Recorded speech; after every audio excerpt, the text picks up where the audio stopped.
really had to convince myself not to have some more of that bourbon last night. Did you? It was good, huh? Man, it's really good.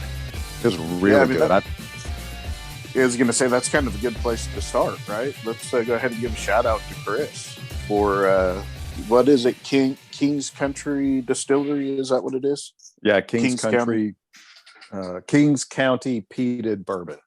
Yeah. Our buddy and my cousin Chris, shout out to him. He got us all a bottle of this bourbon, and we did a little bit of tasting last night, and really, really good, right? Yeah, it was excellent. I was really apprehensive about it because it's a peated bourbon, and I don't care for peat in drinks. Like, I don't care for heavily peated scotches. I've had some peat smoked beers in the past, and it's just a flavor I don't care for. So I was apprehensive. However, to anybody who cares, it's got a very subtle peat flavor to it that, I don't think most people could even pick up on. I picked up on it because I knew it was in there and I was looking for it. I'm sure if you'd have just handed it to me cold, I never would have picked it out. I don't think I ever would have picked it out. If you're sipping that and then sipping another standard bourbon, it's probably going to make it stand out a little more, but it's so subtle. It just adds another dimension to the flavor of the bourbon instead of like overpowering it, which is what peat tends to do for me. Personally, it's like, buddy of mine talks about peated flavors. It's like drinking a cigar. And I was like, yeah, that's actually pretty right on. So yeah, Kings County Peated Bourbon. High recommend. I text all my bourbon buddies a picture of the bottle and told them to go get some of it. Nice. So I'm not a connoisseur of bourbon like you are. So what actually is peat? Peat is decaying vegetable matter that is, okay. You can light it aflame. Since it's decaying, it becomes very lightly flammable. So the way it's used mostly probably, and what everybody associates it with, is Scotch, because there are types of Scotch that are made, and there are these huge peat bogs in Scotland, and they literally go out and harvest big chunks of this decaying vegetable matter that's been decaying for thousands of years. Oh, okay. And they light it aflame, and that smoke is basically filtered through malted barley. So the malted barley is picking up, those smoky flavors. Like when you smoke meat, right? It's the same kind of principle. Right. And then that barley is used to make whiskey in Scotland, and there's your peated, smoky Scotch flavor. Gotcha. Okay, that makes a lot of sense. So, but yeah, thanks, Kris. We really appreciate it. Really good stuff. And if you're a bourbon drinker, it is definitely something you should pick up. Yeah, absolutely. And the ratings online reflect, our take on it as well. Our take's not unique. It's, I looked it up before we tried it just to see kind of like what the rating was. Right. Frankly, to see what I was in for. And it was, all the ratings are great. It's got great ratings. And, of all places, the distillery is based out of Brooklyn, New York. So it's like, man, crazy. Yeah. When you think of whiskey, that's not exactly where you think of, right? Yeah. We're in the heart of bourbon country, so I'm like, whiskey from New York. It's like New York City, give me a rope. It's the old salsa commercials. Yeah, exactly. New York City. But you can't. Now you can't. You certainly look sillier, more silly than ever, going by those prejudices. Another great example of that are all these whiskeys and bourbon specifically that are winning award after award coming out of Japan. Really? Yeah, Japanese whiskeys are all the rage right now. Wow. Okay. Yeah, it sure is. I've not tried any. Made similar to like sake? Is it a rice-based whiskey? No. Or okay? No, bourbon has to be It has to be a barley, right? It has to be 51% corn. Okay. Yeah. So bourbon's, it's not like, it's a little bit narrower of a profile than just calling it whiskey. Because bourbon is whiskey, but not all whiskey is bourbon. Bourbon is like a class of whiskey that, it's got to fall within a certain category. At least 51% of the grain bill has to be corn. Well, gotcha. So, what's interesting about specifically Japanese bourbon is obviously they're not growing corn in Japan. So that's why I was asking how, rice based, but I don't know enough about it to know. So. Yeah. So we could quickly turn this into a bourbon episode. So I'll stop myself. But believe it or not, we are not a bourbon podcast. We are a comic podcast. And, those of you listening in might be going, well, there's only two voices. Where's the third? Well, Caleb is off studying for finals this week as he, I know he's got at least one more semester of school. He keeps telling me and I keep forgetting, but I think maybe a year and a half left. But he's got law finals this week, so we gave him the day off to study. So, as per usual, I'm Craig Lance. Matt Trogdon. And, you can find us on all the usual places. I think we have all of the social medias except for like TikTok and OnlyFans, which I heard Matt was going to start an OnlyFans account for us. So I hear a lot of buzz about that. There's money in that. Right. But I think those are about the only two places you can't find us. You can find us on Facebook, Twitter, Instagram. Just put our name, Southern Fried Geekery, in the search bar and you will find us. So did you read anything good this week, Matt? Well, I read some things. Yeah. Nothing great, huh? I mean, my dog went nuts. Yeah, he's protecting you. He knows. Yeah. He knows who's in charge. He knows who's running the place. It's definitely him. So I read, and I mentioned this in last week's episode. I read Ha Ha number 4. Did you read this? I did not. This is the one. This is the series written by W. Maxwell Prince. Right. This particular issue was illustrated by Patrick Horvath. This one I actually read this one twice and then went back through it a third time, trying to really figure out what he was trying to accomplish with this one. Yeah, this one was, I mean, it's kind of heady, man. It's like, it's up there. And it's one of those that I think takes some dissecting and some analyzing, but on the basis of it seems to be, and again, all the consistent theme through the series has been, it's about individuals that are clowns, whether as a living, as a hobby, as an escape from their current circumstances. Right. And this one seems to be about a clown who is once again a person who separated themselves from the reality that they're forced to actually live within, and how he's doing that. But it's not straightforward. So, you can't just breeze through it and surface read it. I guess I would say I think it comes across as pretty smart, and you got to take some time to kind of dissect it a little bit. At least I did. Maybe that says something about me. I also read Moonshine number 24 from Brian Azzarello and Eduardo Risso. I keep talking about this because I've got a renewed interest in this story. Frankly, the story kind of went cold on me for a little while, and I almost dropped the series. And I don't know if it's just my overall state of mind or if the story has actually kind of gotten more interesting. It may just be a personal thing, but for whatever reason, the story has become much more interesting to me lately. And, Eduardo Risso's art, I think, is really the seller here. I mean, it's a perfectly good story. Everybody, I think, would agree that that Azzarello is a very competent writer.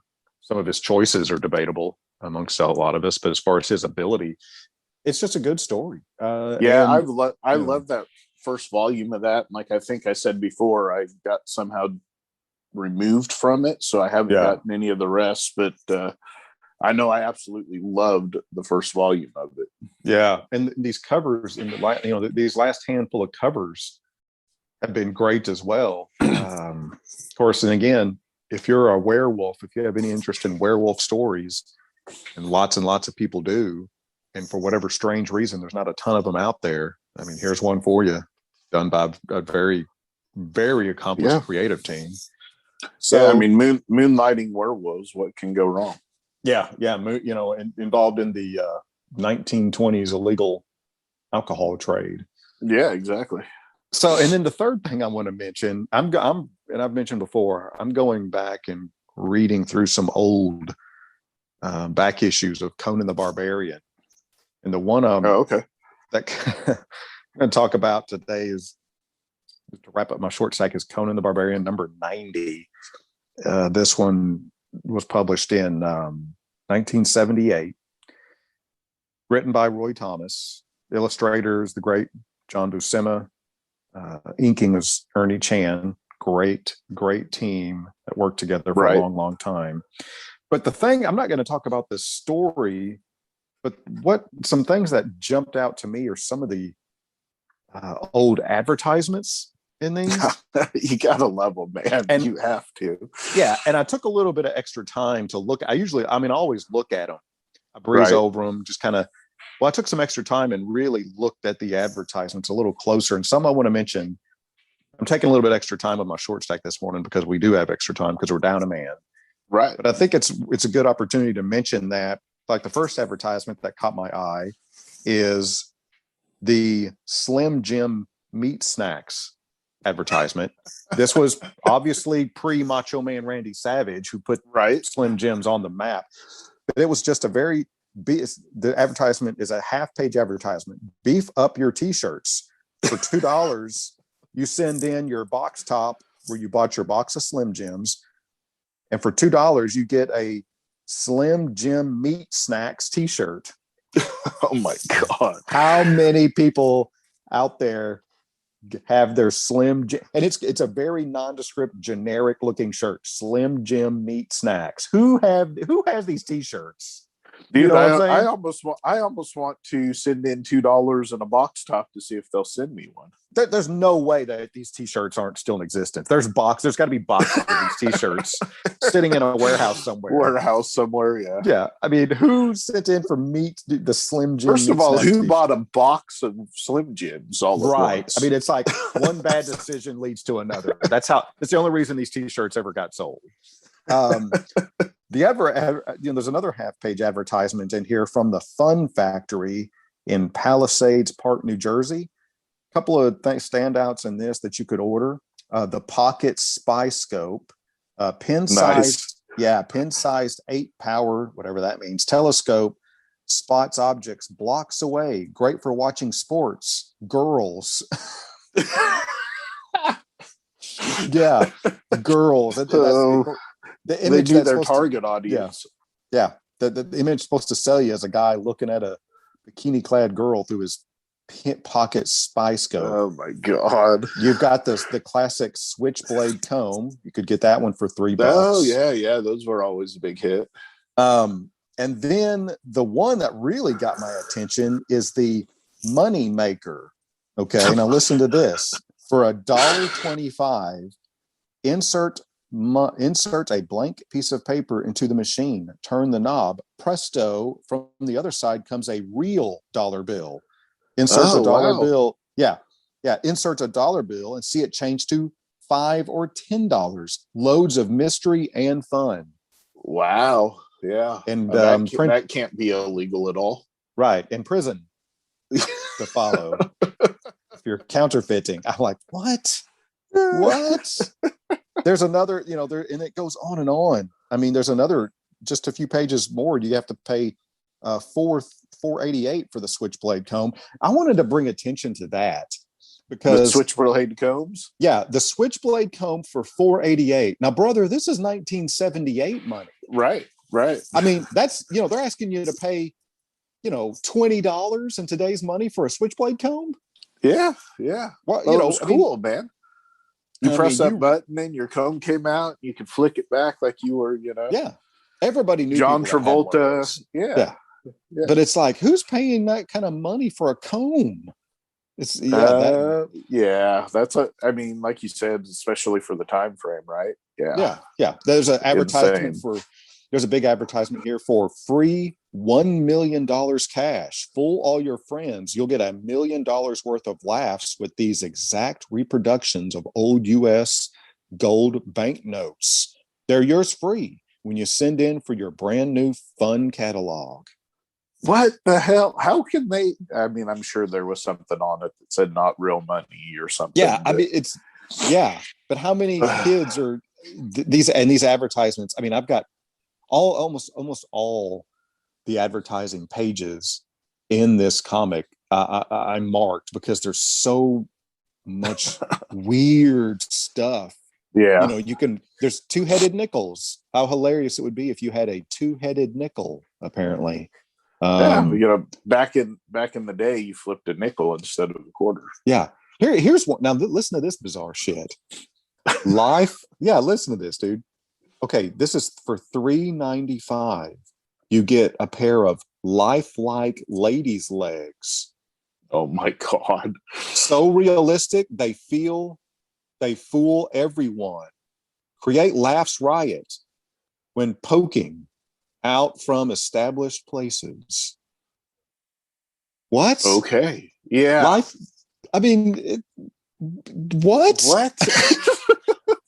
and then this one more, and I'll stop. Okay. But this one may be my favorite. In one of these cluttered advertisement pages, there's two words, big red letters. Be taller. Learn facts on height increase. Details 35 cents. Guaranteed. Write to Tall Up, Department 90893, Dayton, Ohio. So lifts before there were lifts, huh? Yeah. Height increase. Be taller. Be taller. That's hilarious. I mean, truly bizarre. Yeah, I love those old advertisements in comics. So it's part of, I've talked about it with the facsimile editions, just looking at those old advertisements and amazing. It's insane. So I too read a few books for my short stack. Did you read The Old Guard, Matt, when it was out, or watch the Netflix series? Mm-mm. Okay, well they've released or have started a anthology series, which doesn't sound like me, but in this case it actually works, because The Old Guard is a series about basically immortals, the leader of which started, she's so old that Bronze Age era, but through time she's forgotten more about life than she currently remembers. And so these are tales on their different points in time throughout time. So this tells the story of how she got her axe. One of the stories does. And she got this axe from who she believes to be her mother. She no longer remembers if she actually was or not. But this axe, she hit the new girl in the group is like, well, this can't be the original axe because it's made out of steel and you were, born in the Stone Age. And she goes, no, it's the same axe. I've had to replace the head a couple of times because I busted it, and had to replace the handle a couple of times because I'd busted it. And of course the leather gets wore and you have to replace it. And so the other girl looks at her and is like, so not the same axe? And she goes, oh no, it's the same axe. Even though every part on it's been replaced multiple times. Nice. But yeah, it's kind of neat. It's from Image Comics. I guess they're doing a series of these.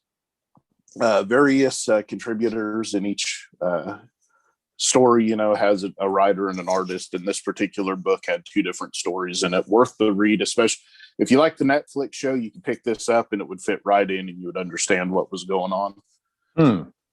I also read Luna #3 by Boom Studios, Maria Lovitt. This continues to be a very intriguing book that I have absolutely no fucking idea what's going on in, but it's beautiful to look at. I am fairly certain it's a vampire and a werewolf love story, but it has yet to come straight out and say that. The main girl's her name is Teresa Luna, and she's in love with an immortal, and she doesn't remember anything about her past, but he keeps calling her, Moon Princess and things like that. So I'm fairly certain that he's locked up because of his love for her. So, but it hasn't quite gotten there yet. Very, very intriguing story, though, and very beautiful to look at. And then I read the Bequest #2. Did you pick this one up? No, I didn't. I didn't see it on the shelf. Oh, okay. Yeah, Tim Seeley and Freddie Williams. We talked about the first issue is our book of the week, a roundtable book. Man, this book is still just so beautiful to look at. Freddie Williams draws monsters as well as anybody out there. And if you like any Fire and Ice and those kinds of cartoons from the 70s and 80s, the animated movies, Wizards, things like that, you're going to love this book. It's right in there with that. Kris, I'm looking at you. Pick this up when it comes out in trade. Yeah. I wonder if you didn't order enough for the shelf, or if did you not sign up for it? I guess I didn't. I missed a few books over the past couple of weeks. I've had to text Tony about. So yeah, well, hopefully they can get you an issue from back order on this, because I know you really enjoyed the first one. And if nothing else, the art is just absolutely beautiful to look at. Oh yeah. And Tim Seeley writes. He does this kind of story very, very well. There's enough comedy in it to make you laugh, as there should be in a good fantasy book. So yeah, pick that one up as well. Tim Seeley did the writing on that? Yeah, Tim Seeley's writing that book, and Freddie Williams is doing the art. So yeah. Okay. So spoiler warning. We always talk about our roundtable book, and if you haven't read Way of the X by Marvel Comics, pause this, go read the book, and then come back and listen to this. We're going to tell you all about it, because we kind of have to in order to break this book down for you. So before we get started, Matt, what did you think about this book?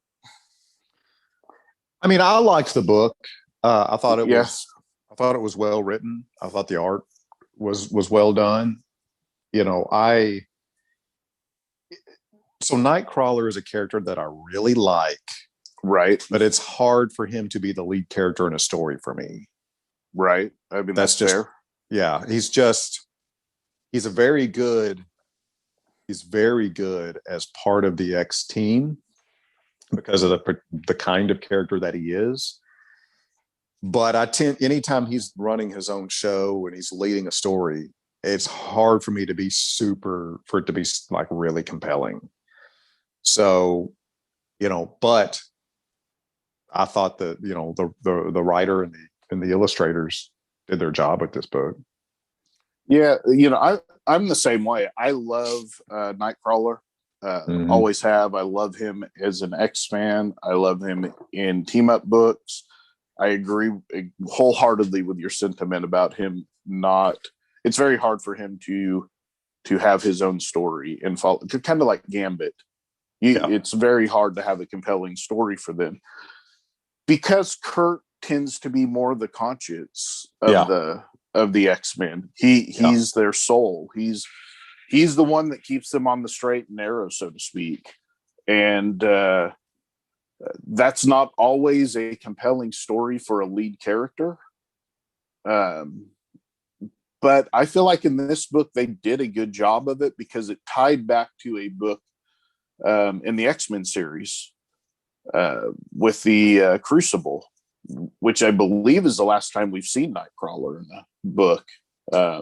Have you seen him since then in any of them? You're reading more of the X-Men than I am. I mean, not that I could name. He, there again, he may have been just dropped in the here and there, background in the something. background. Yeah. But he's not been an integral part of any storyline that I'm on. Yeah, because I mean that last time we saw him, he was they were doing the Crucible, which I'll get to in explaining, but he was really struggling with where the mutant world is going. And I think at the core of this book, that's what this book is about. Which it's well titled as Way of the X, because that's what it, where are the mutants going? What it's asking hard questions, right? So this is written by Cy Spurrier. Artist is Bob Quinn, and colored by Java Tartaglia, I guess is how you say his name. So this book starts with Charles Xavier being woken from a nightmare that sits him straight up in bed. He's so rattled that he reaches out to Nightcrawler. And this is the middle of the night, of course. And you have to ask what would scare Charles so badly that he's going to reach out to Nightcrawler in the middle of the night. But we'll get back to that here in a minute. So, but unfortunately for Charles, Kurt has volunteered for a mission in Venice. And Charles, once he remembers that, kind of lets it go and just wishes Kurt, best of luck on the mission. So this mission finds Kurt, Blink, DH, Pixie, and Loa in a museum of mutant hate, as they call it, with statues dedicated to mutants' worst moments throughout history.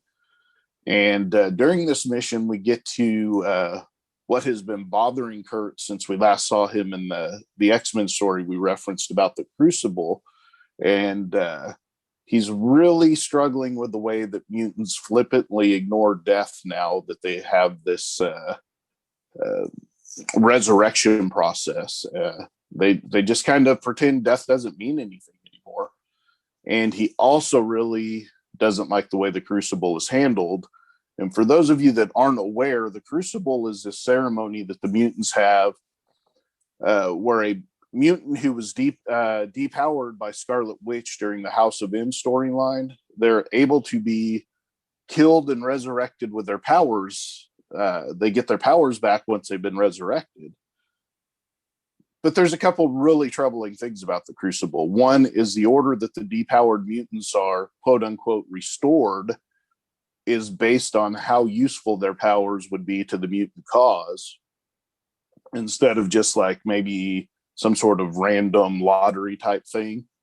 They're, sitting around in judgment. Well, should we bring this person back? Well, their powers would really help us, etc. And then part of the ceremony or ritual requires them to fight in a gladiatorial death match to prove their worth, and that they really want to be a mutant again. Because why else would you allow yourself to be killed, right?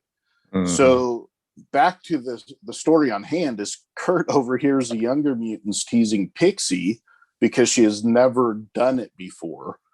And in what is meant to be a play on teenagers teasing each other about not having sex, they are actually teasing Pixie because she hasn't died and been resurrected yet. The other thing that Kurt hears the kids talking about is something called the Patchwork Man, who's become kind of a boogeyman urban legend, hunting or haunting mutants on Krakoa. Pixie ultimately in this battle bows to peer pressure and carelessly allows herself to be killed on this mission, while the other mutants kind of cheer her on for dying. Of course, this absolutely appalls Kurt. And as they head back to Krakoa, the group tries to play a trick on Magneto, bringing back a statue from the museum of him launching missiles at fellow mutants. Of course, Magneto doesn't take the bait, but turns it back on the group, telling them, yes, it serves as a reminder to all the years that we wasted fighting each other. So, he kind of takes away their fun there. But as Kurt is kind of pondering his conversation with Magneto, he's approached by a depowered mutant looking to him for help, but he is so in his mind that he sends her off without a second thought, which is so beyond Kurt. It really tells you how far he's into his head about what he's been seeing. The next time he sees her, she is in the Crucible being hunted by Magneto, and she tells Kurt that she wanted him to do it because he would have been merciful in his killing of her. Charles, sensing Kurt's guilt, reaches out and uses the opportunity to talk to Kurt about Charles's dreams. He knows it is more than just a dream, it is family, and that the Patchwork Man must be dealt with, and Kurt is the man who must do it. And should we reveal who the Patchwork Man is? I mean, I'm always inclined to say no, but okay. Yeah, we'll leave it out there because you need to read this. I felt the story was compelling. I felt that it gave us a kind of a. If you're going to write a story for Kurt, it's got to be something where he's actually dealing with these big kind of life-changing moments, right? Mm-hmm. And I feel like this kind of gives him that. He's struggling with the mutants playing gods. He's struggling with their lack of caring about death and mortality. I mean, we have to remember that Kurt, it wasn't that long ago that he was dead and in his version of heaven. And Logan came and pulled him out of heaven basically because he missed his friend. Mm-hmm. You know, so Kurt's somebody that has seen the afterlife. And, you know, so for him, this is a huge struggle that and not to mention his religion, right? He's basically the priest.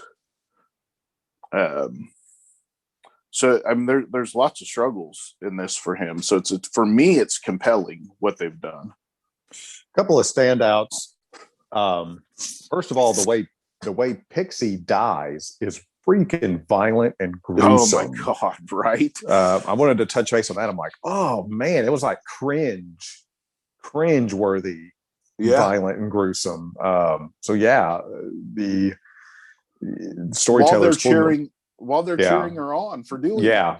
Yeah. So that was a very strong page in illustrating the perception of these teenagers. And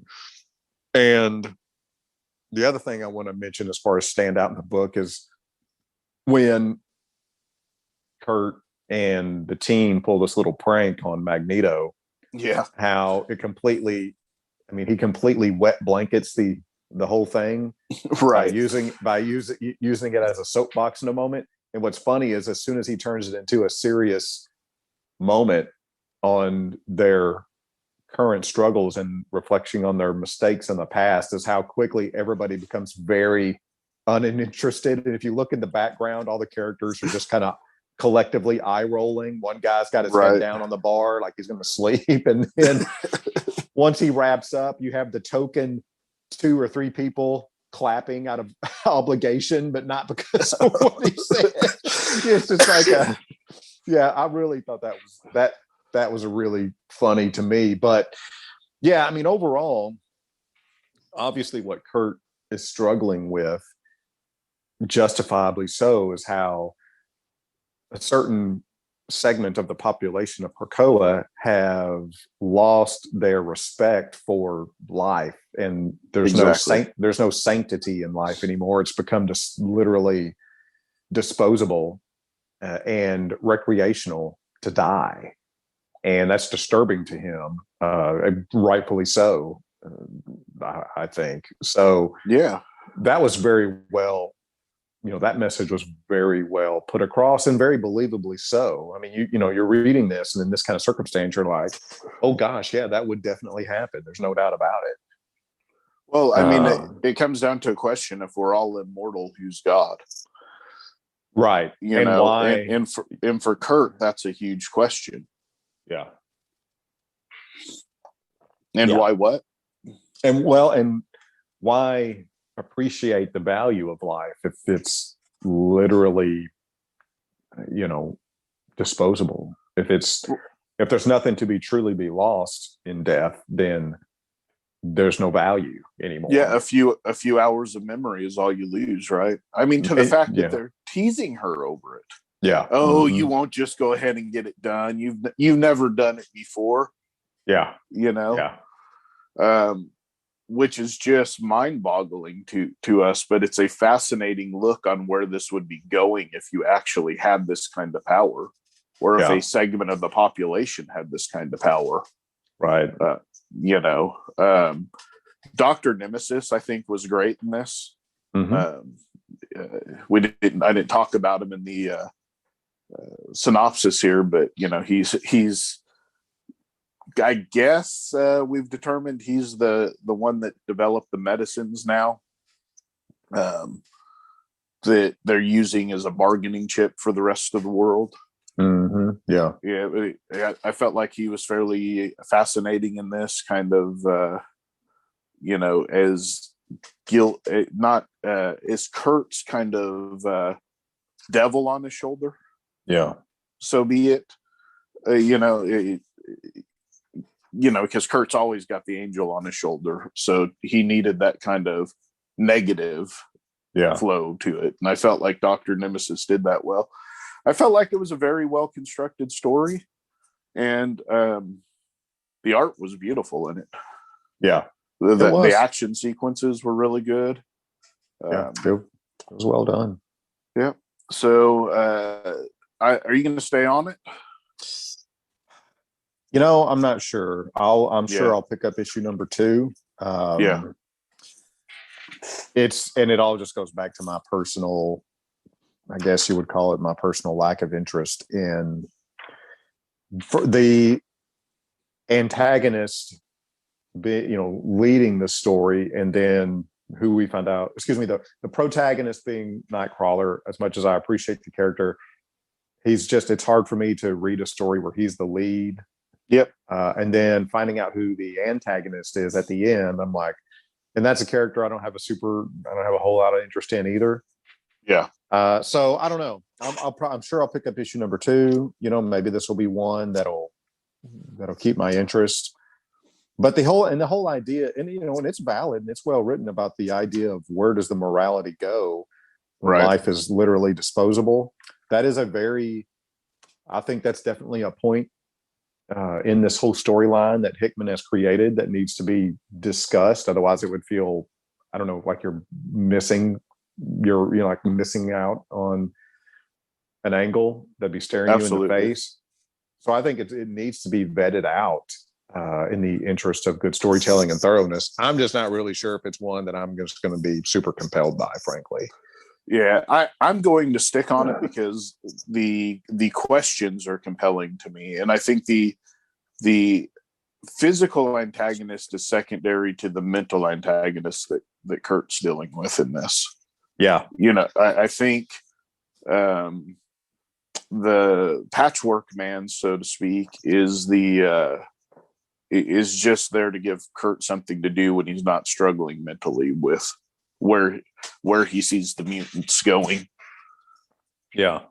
And this is something that as Hickman does, he set this up a while back, and then it just kind of, you haven't heard anything more about it. Like I said, I think that was the last time I had seen Kurt in anything other than maybe as a background character, and I couldn't even be 100% sure that happened. Since then. So, Hickman sets these storylines up, and good on him to allow other people to come in and kind of take that thread and run with it. And that's what he's doing with this book. So, well, and it also, tell me if you think this way, this book also feels like it's late. Like this storyline should have been explored a long time ago. It just seems like it's late in this game for this storyline to come out now.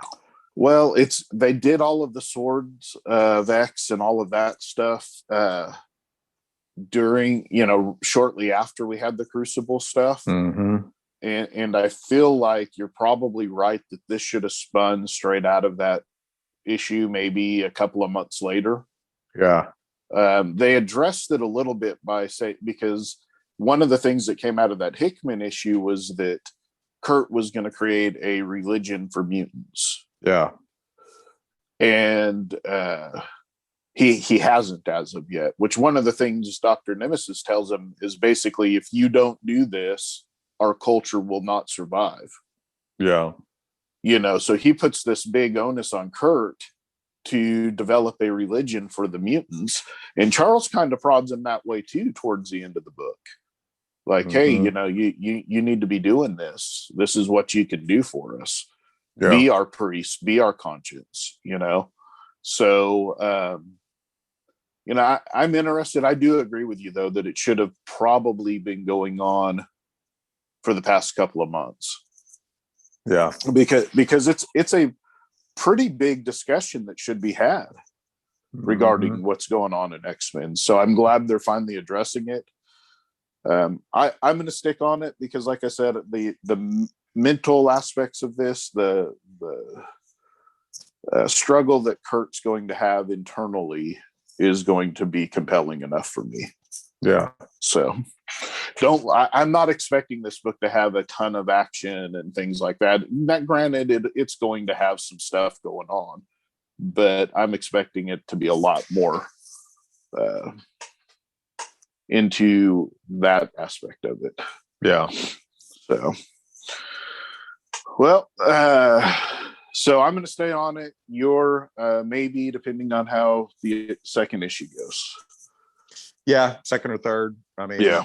I'm still undecided, but I'm still in for right now, I guess is the way I would say it. And you're not, again, just for our listeners, it's you're not on it because it's not a good or compelling story. It's just not necessarily your storyline. Yeah, so my interest has nothing to do with the quality. Yeah, there you go. So, well, you know what else had some quality, to use a Caleb ham-fisted segue?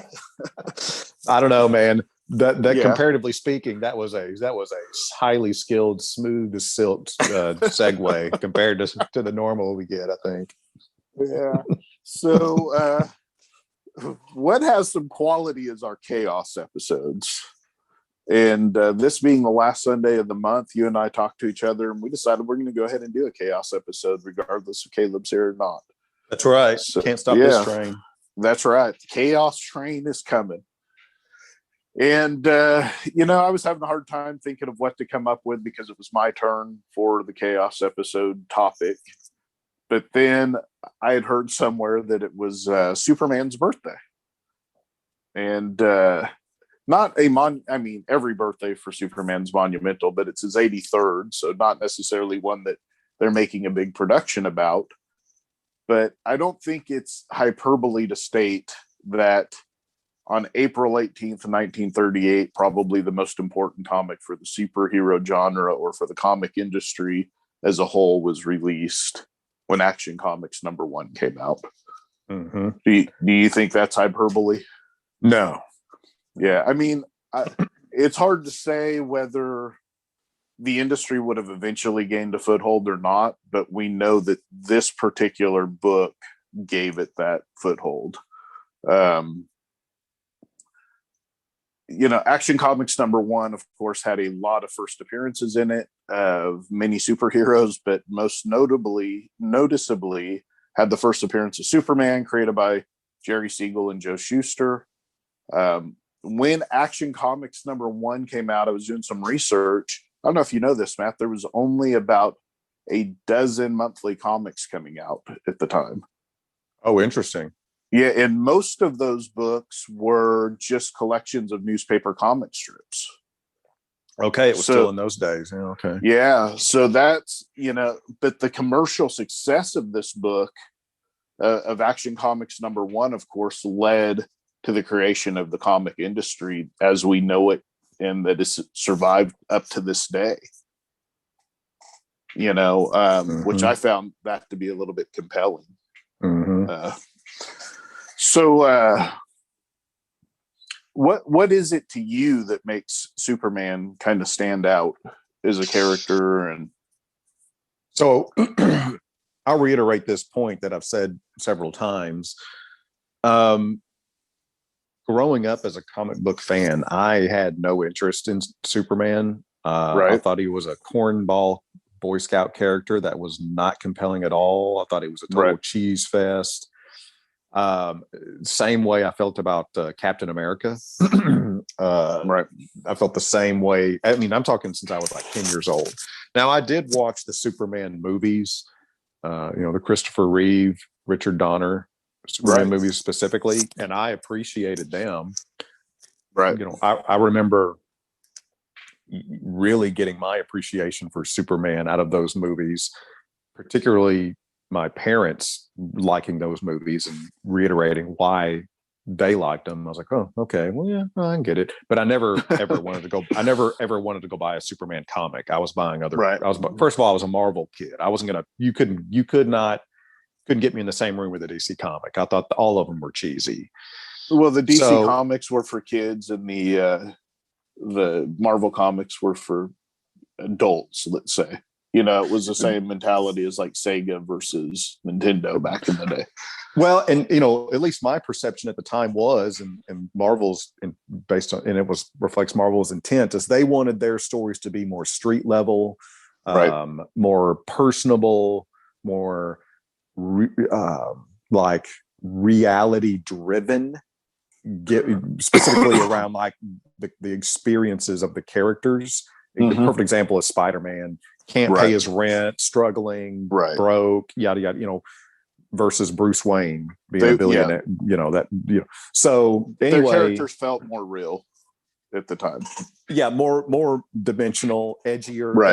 Definitely a harder edge to them in the Marvel universe. It felt like And so I didn't have any real appreciation to Superman for years and years. I mean, I felt that way.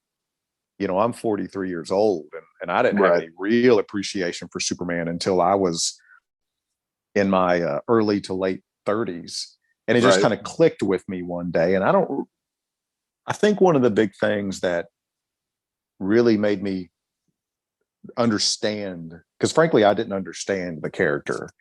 And what really made me understand the character is I was reading a few things that the way people talked about Superman, specifically Garth Ennis. Okay. When I read an interview with him one time, and knowing how Garth Ennis writes and how he feels about superheroes, he has a very real soft spot for Superman.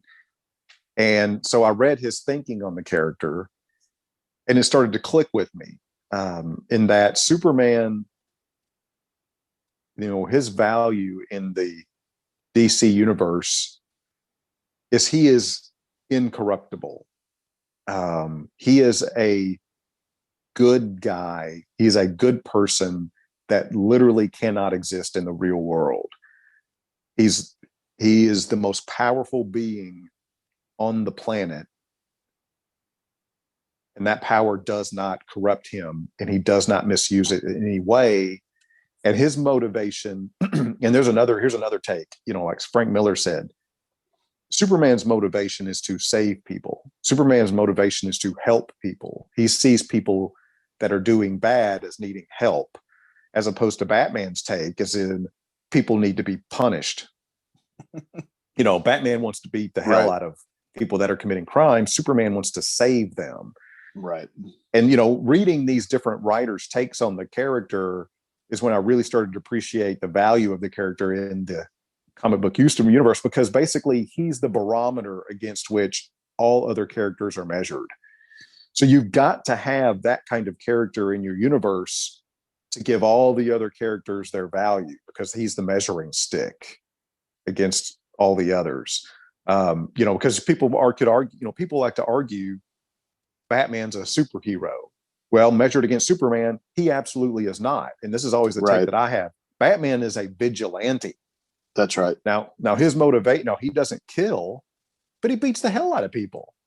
Right. He likes doing that. He likes going out in the night, catching a purse snatcher, and let's say someone that let's use a better example, someone mugging a person in the street and violently dispatching them, not lethally, but violently. Right. Meanwhile, Superman's never going to do that. That's right. Well, and I think the core difference is that, you know, Batman is a man that wants to be a superhero, and Superman is a superhero that wants to be a man. Yeah. You know, Superman is struggling with trying, and when he's well written, especially, he's struggling with trying to be an ordinary man with these unbelievable powers. Yeah. And, you know, and on that line of thinking, Pat Mills is another writer who has a level of that, at least the way I've interpreted the way he speaks, but it seems like he has a level of respect to Superman that he doesn't have for very many characters at all. Because Pat Mills hates superheroes. And the reason he hates superheroes is he feels like the genre is basically pushes forward the idea of might makes right. Like Bruce Wayne, for example, he doesn't like the Batman character because he thinks what that's portraying is the rich and powerful are good people. Right. The rich and powerful, because they're rich and powerful, are good people. And his take is that is absolutely not true. The rich and powerful are corrupt and abuse their power. And when you portray a billionaire that essentially, you know, goes out to better society, it makes him like roll his eyes, like that's not how things work. Right. But Superman, again, the same way Garth Ennis looks at him, it's like Superman is first of all, he's not a rich character. He doesn't care about money. He works as a reporter. He's got essentially a blue collar job. Right. He's not interested in wealth or power, even though he's the most powerful being in the universe. So, you know, again, because let's go back and look at the DC, let's look at the Justice League. Let's look at the original, let's look at some of the old Justice League characters. You got obviously Superman, Batman, Wonder Woman, Green Lantern, Let's say you got Green Arrow, Flash. You know, Flash. You know, so how many of the characters within the DC universe that are super powered are also wealthy? One. Yeah, you've got Green Arrow. Oh yeah, Green Arrow. You know, yeah, Green Arrow is also a wealthy character. Wonder Woman is he's an analog of Batman in a way. Yeah. So yeah. Wonder Woman is a princess, right? You know, she was born into wealth. So you know how many of DC characters specifically are also wealthy white people, right? Yeah, you know, it's and that's why people like Pat Mills, you know, hate the superhero genre, is how common that is.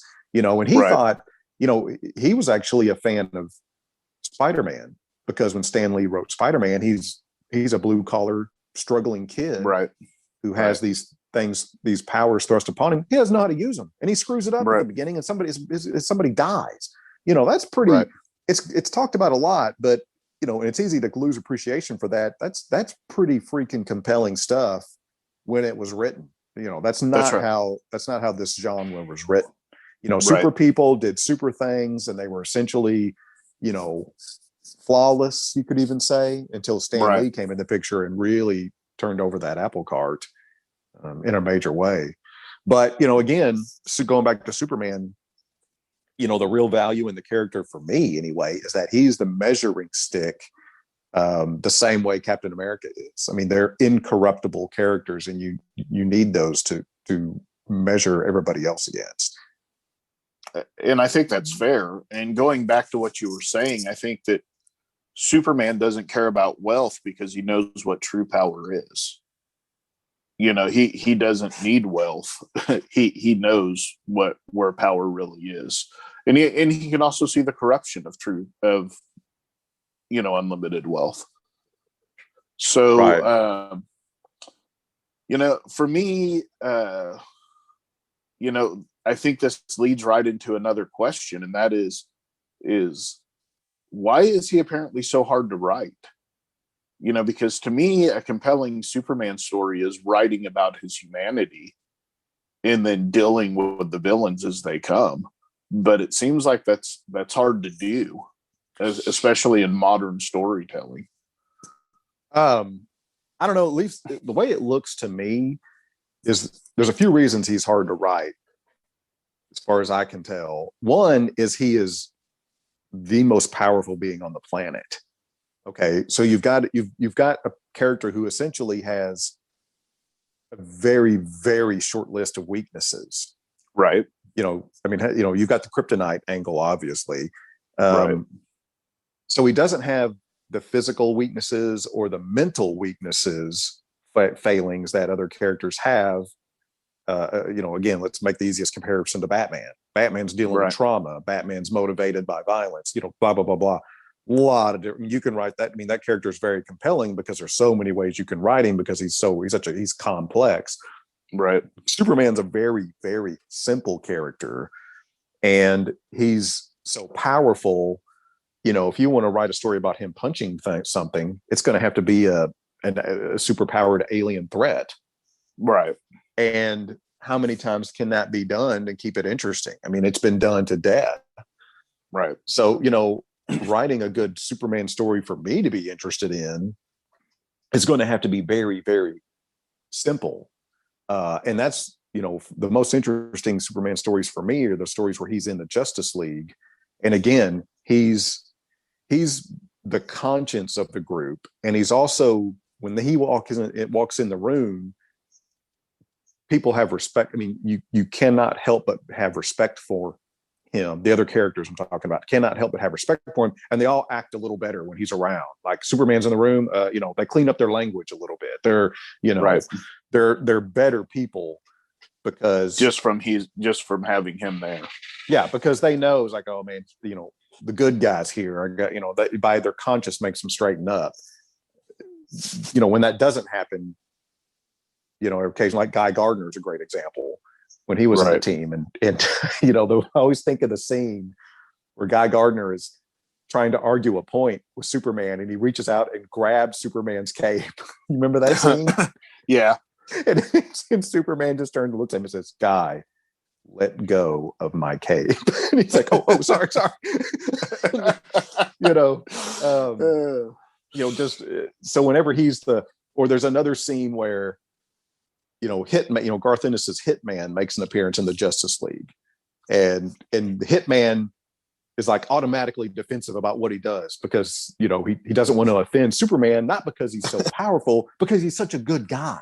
He's just a really good guy. And you just don't, you don't want to disappoint him. It's like disappointing your father. You don't want to disappoint him because he's such a good guy. And if, you're the kind of person, like if you dislike Superman, well, that reflects on you.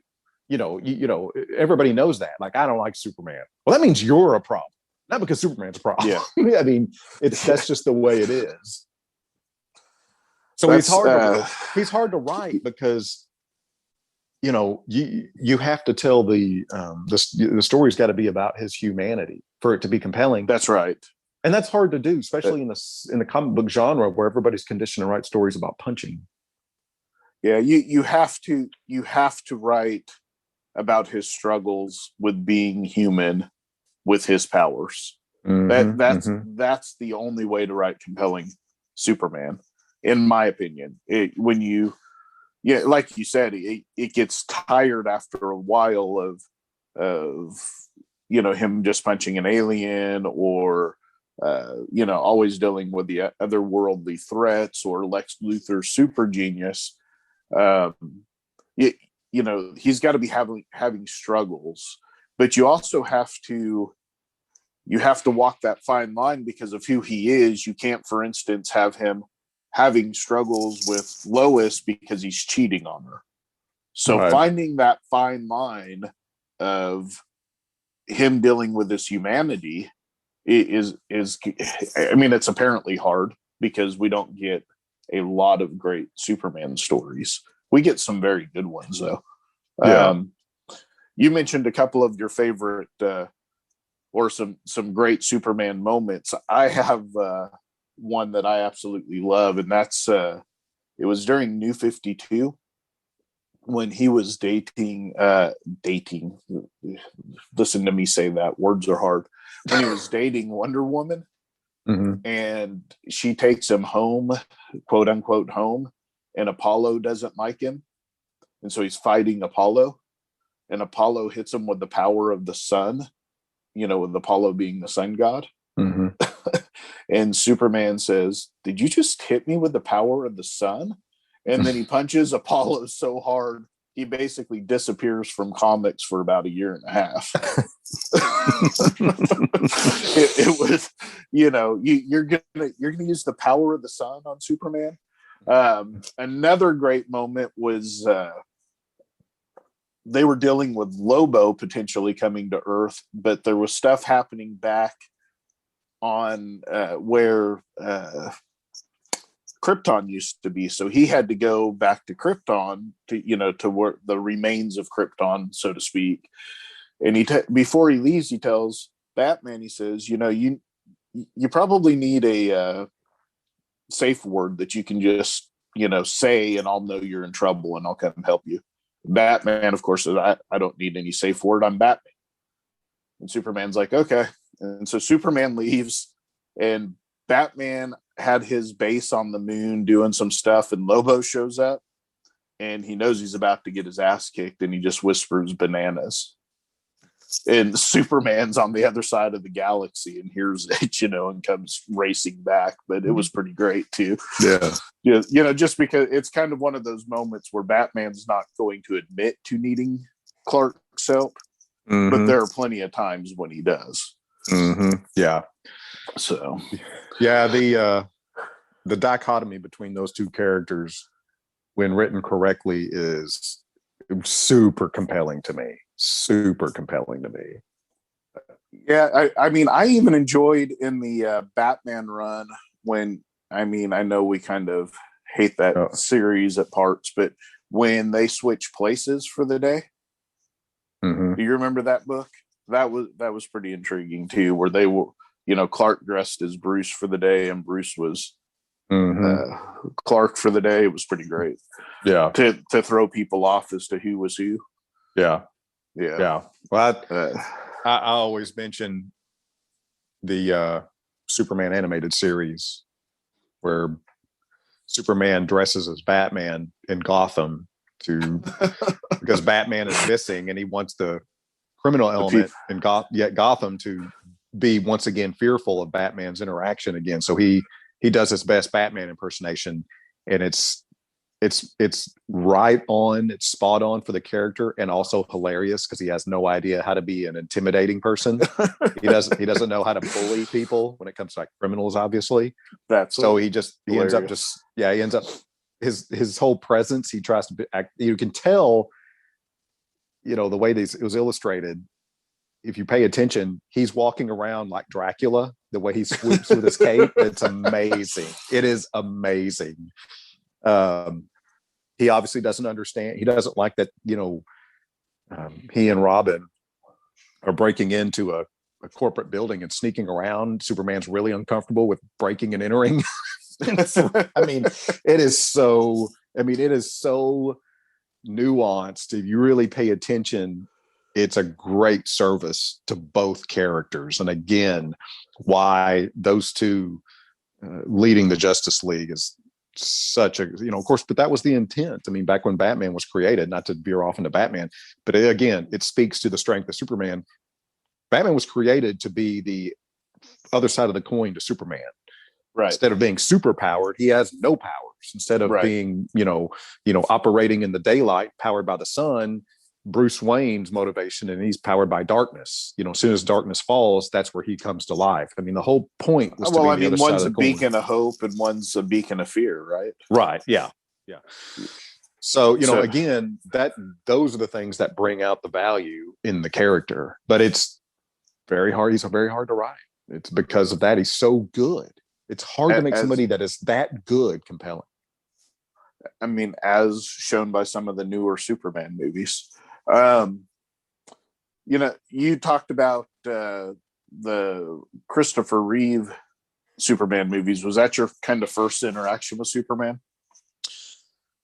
Man, that's a tough one. As far as my first interaction with Superman, like first knowing who it was, who he was.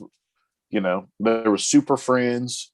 There was the old black and white George Reeve television show that was on reruns all the time. There were the Christopher Reeve movies, the old Fleischman cartoons from back in the day. Yeah, the Superman has been so prevalent in pop culture. I cannot begin to tell you when I first learned about the character. Right. I know I remember watching Super Friends when I was a kid. Right. He's way too prevalent as a character for me to nail down when I first came across him. There's plenty of characters that I love that I can, because they were not so prevalent in pop culture. But he, Batman, Spider-Man, you just always knew they were there. They were always just part of the culture. And that's a very fair thing. I mean, they're just part of kind of the collective knowledge of Americans, I think. Yeah. And probably more worldwide now, but especially back when we were kids. Yeah. It's like asking you, when did you first learn of Sherlock Holmes? I mean, he's always been there. I mean, I don't know. Right. Absolutely. Now, I remember as a kid watching the black and white George Reeve series, not regularly, but certainly, back then there were 3 channels, so you got whatever was on. Yeah. And having my Superman shirt that my parents had got me, and that was enough for me to be Superman, running around playing outside. I was Superman because I had a Superman t-shirt. That's all I needed. Yeah.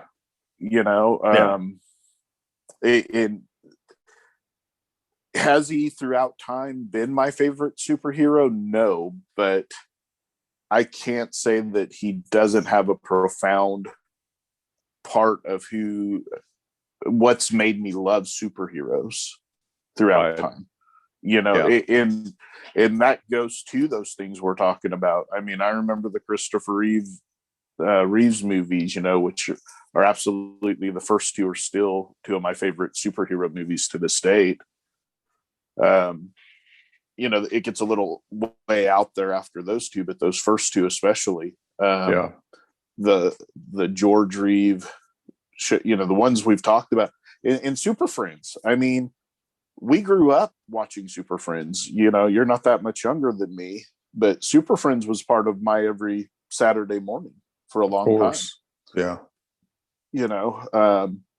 So it's hard to have grown up in America in the 70s and 80s and not had an appreciation for Superman on some level. Yeah. So what are some of your favorite comics? Maybe we can just go back and forth if you have some stories or something. I don't know. I may be coming out of left field here because I didn't really tell you I was going to do this. So, well, I thought about that. I mean, as far as like my favorite Superman comics, I don't have, I think that the best representation of the character has been done here and there throughout its history. Okay. And, of course, the Grant Morrison All-Star Superman run is an excellent one. That's definitely one that needs to be mentioned. In recent history, he was way, way, way overdue for a storyline like that whenever that one came out.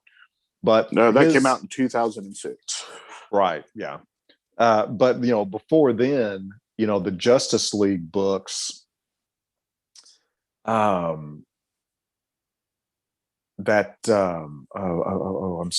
just spaced on the illustrator's name that we all associate with.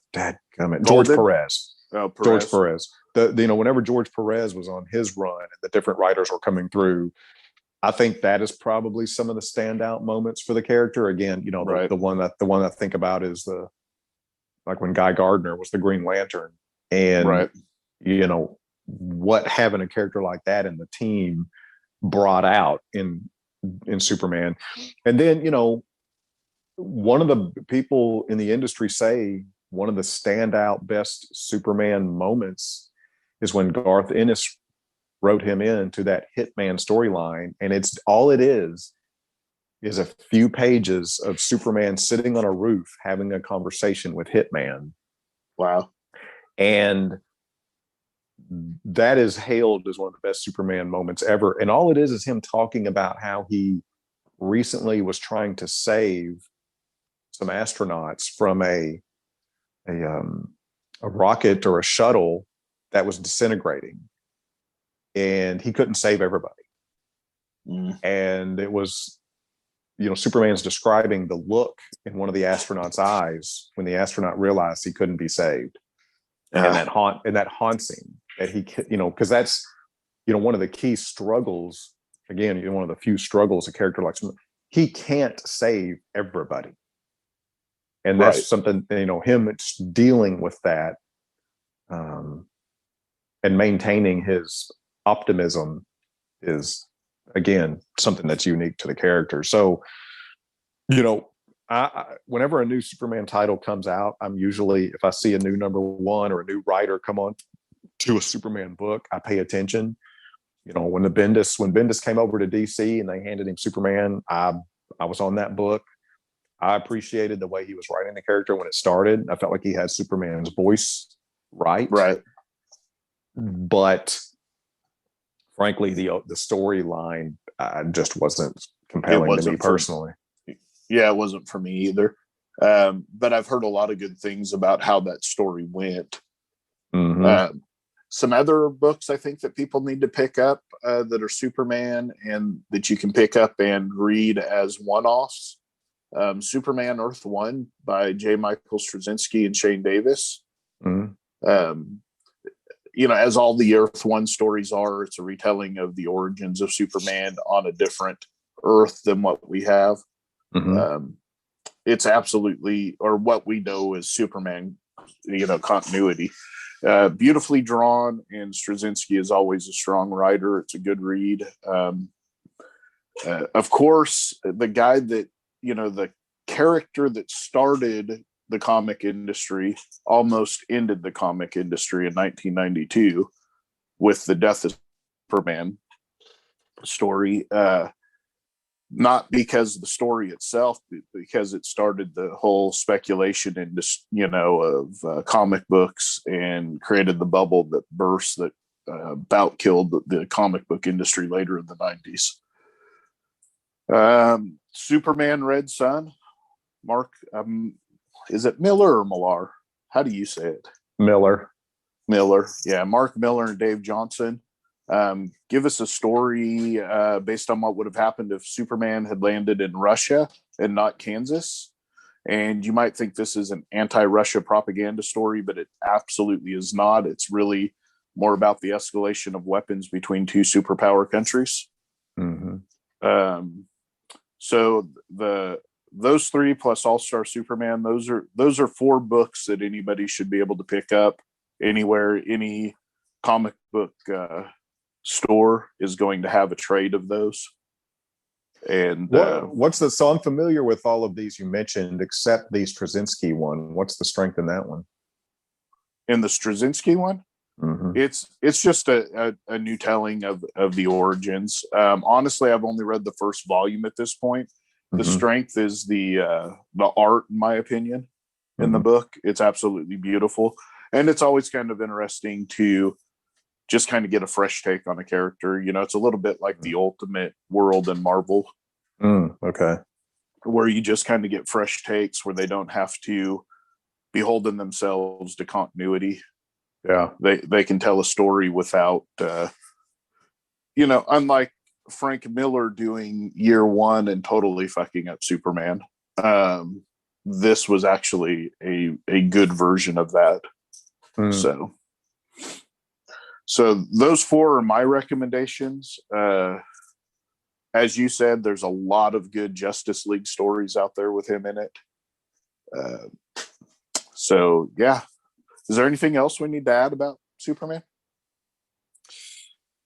No, I mean, this is one of those things you could go on and on about. I just think that, again, to those like myself that had no appreciation for the character, I think he's literally the center of the DC universe. It could be argued the comic book universe. I think you're right there. I think it goes beyond DC to the comic book industry as a whole.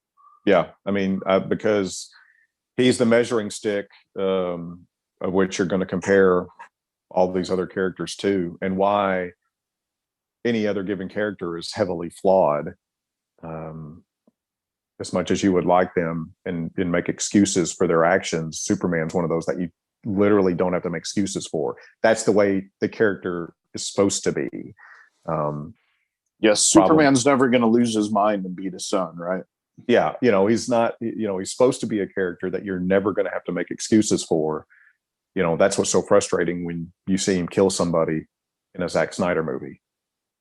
Yeah, so, or not. As you said, the thing, since you went there, the thing about Superman, and you stated this earlier, is he's not about catching the villain. He's about saving the people.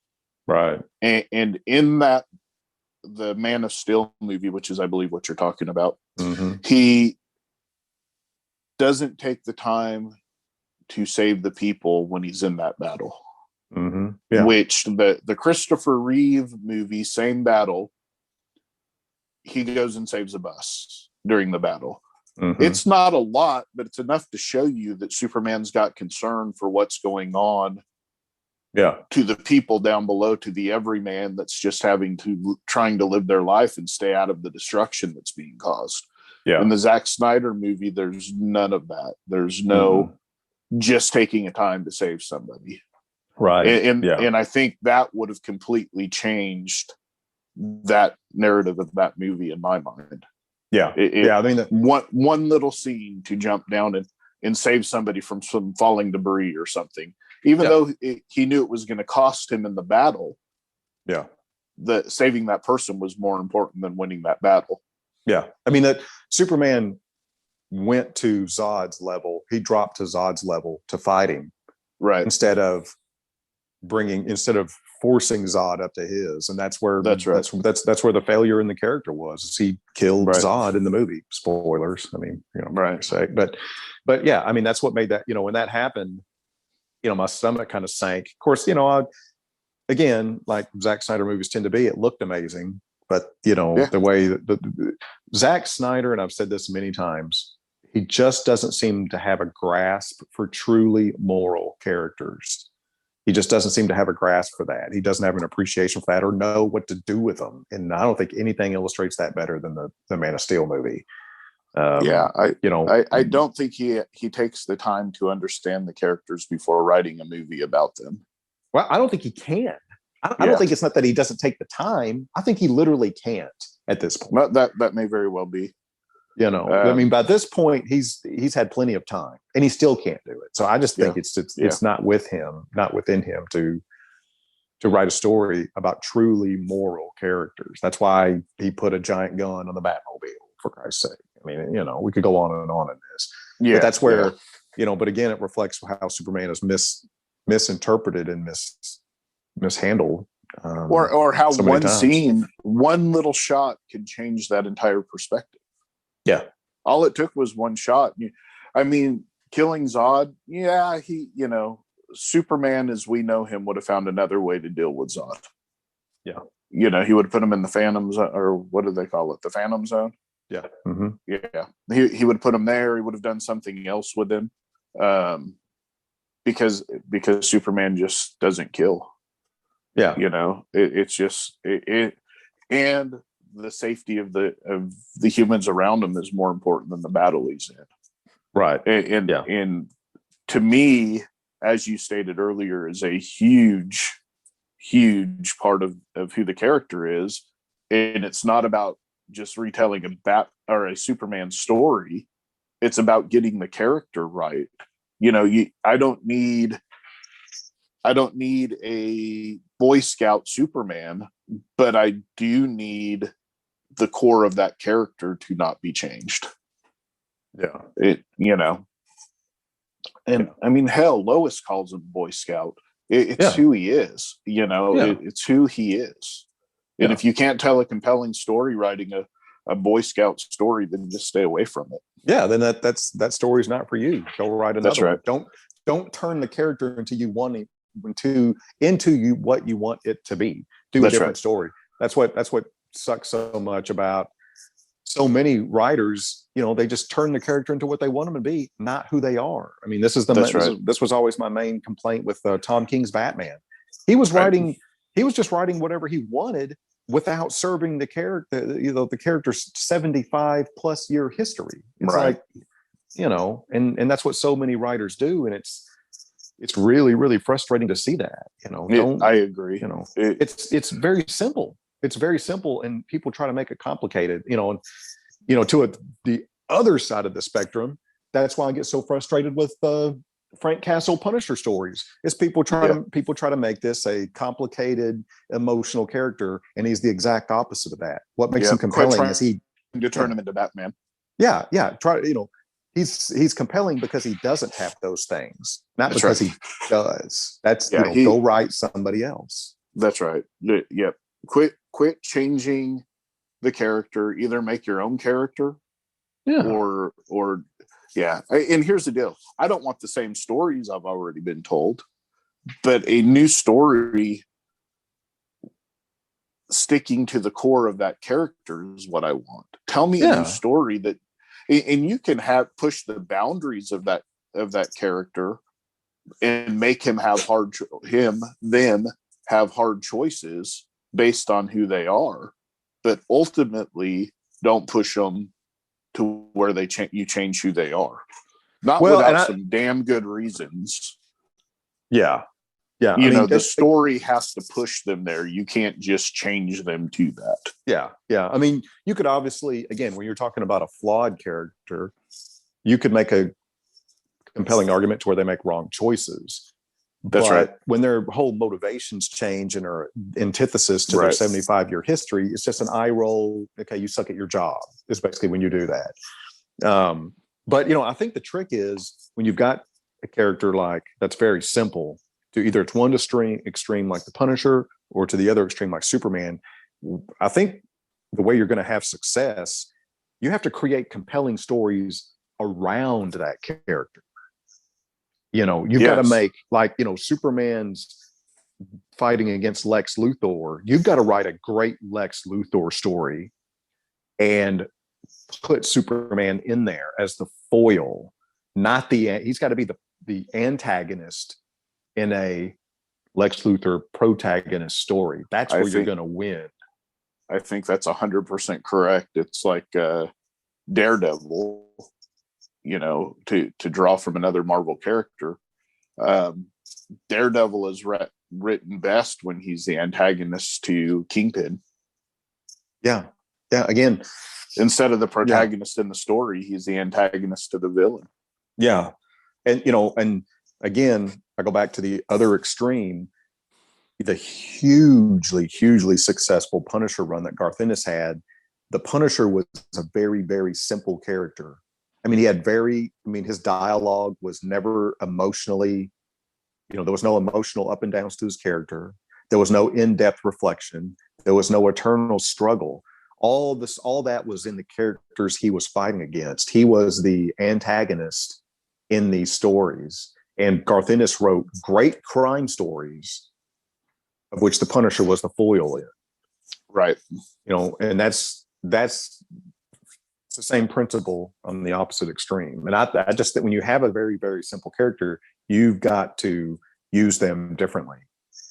You've got to use them differently, in my opinion, as opposed to like a character like Wolverine, very complex character, has a lot of internal struggles. You can write that character a lot of different ways, make him the protagonist and it be interesting, make him the antagonist.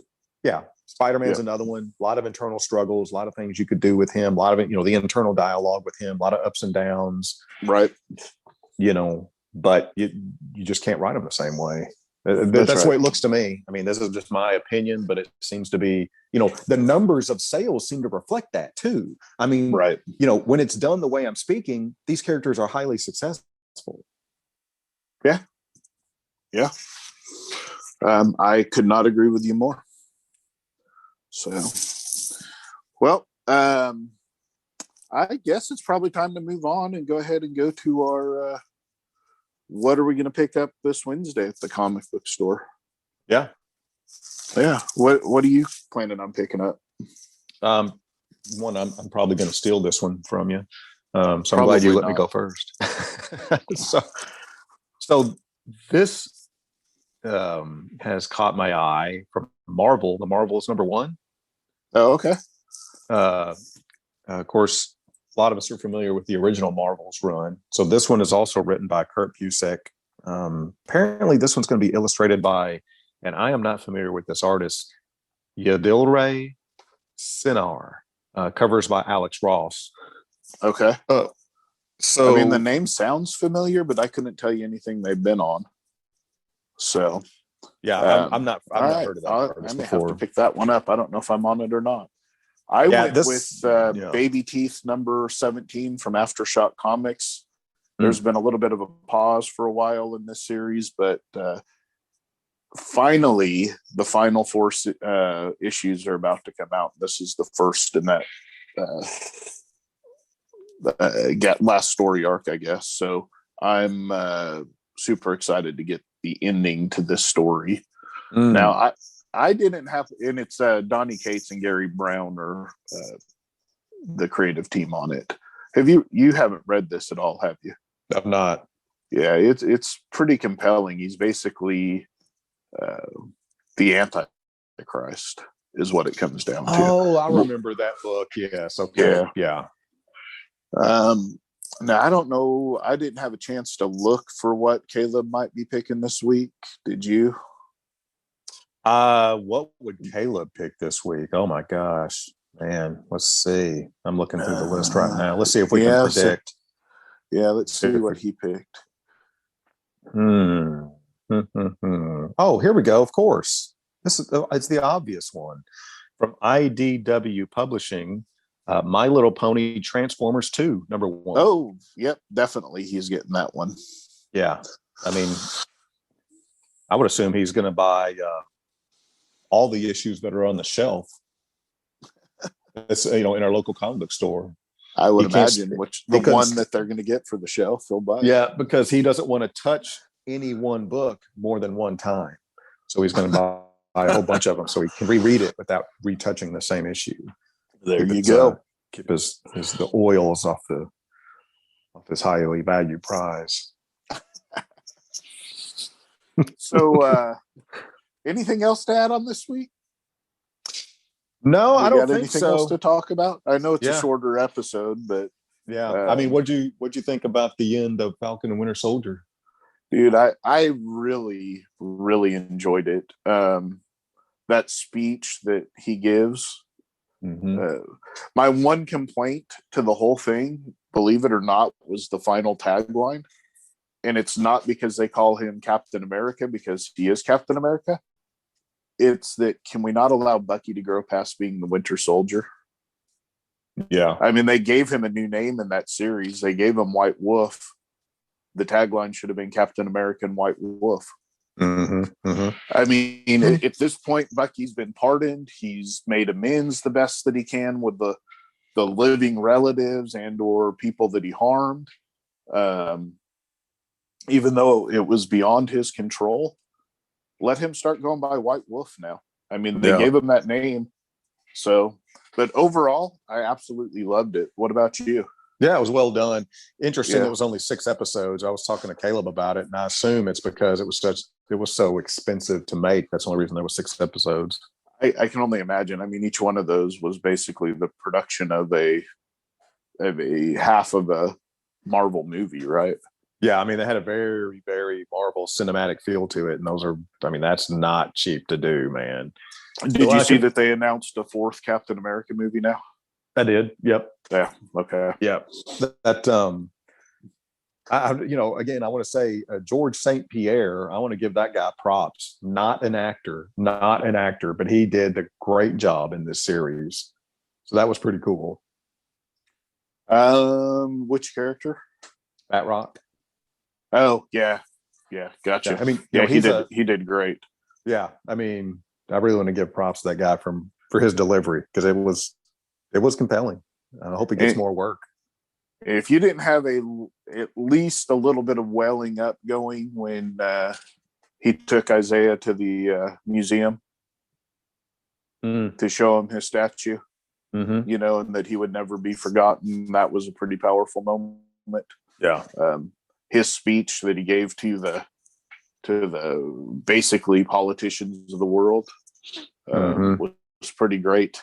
And then, of course, Bucky's response, you know, was pretty great too. So yeah, I tuned you out. All I heard was "I'm Captain America." Their whole dynamic and how they've grown as a group has been great. I thought it was well done.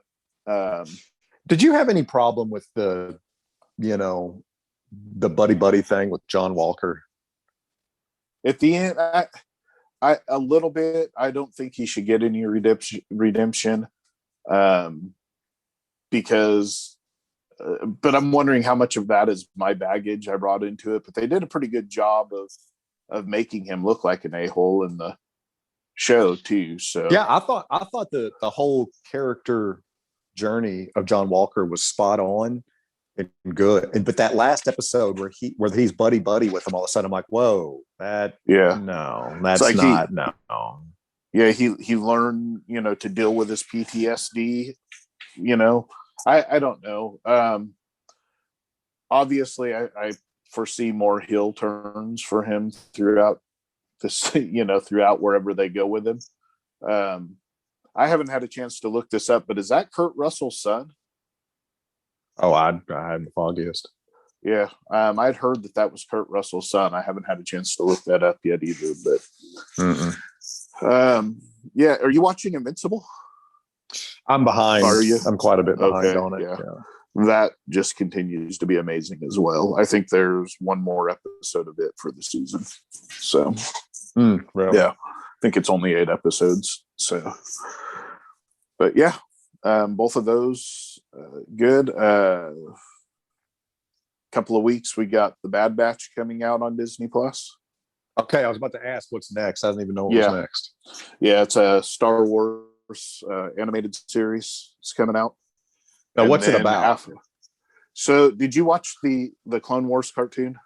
No, I didn't. Okay, they just did the final season of the Clone Wars, and they introduced 4 clones that are they're called the Bad Batch. They were kind of not perfect clones, would be the best way to put it.